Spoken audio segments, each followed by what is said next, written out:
வெண்பருத்தி நூலெடுத்து வாய் வெடிச்ச பூவெடுத்து நான் அணிஞ்சிட தொடுத்து வச்ச நடினமான மாலை இது.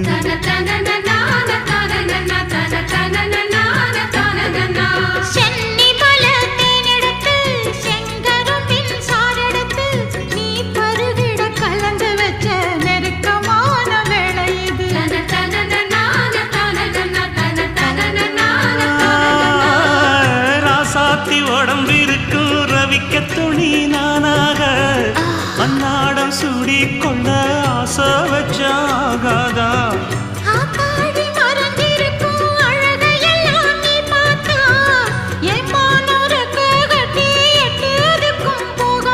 அடிச்சீனி சக்கரையே எட்டி நீயும் நிக்கிறியே நான் ஏங்கி ஏங்கி பார்க்கிறப்போ ராமி